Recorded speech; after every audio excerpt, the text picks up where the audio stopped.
وأنذر الناس يوم يأتيهم العذاب فيقول الذين ظلموا ربنا أخرنا إلى أجل قريب نجب دعوتك ونتبع الرسل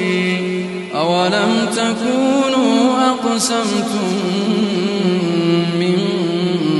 قبل ما لكم من زوال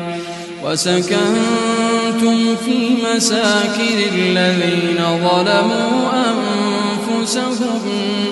وتبين لكم كيف فعلنا بهم وضربنا لكم الأمثال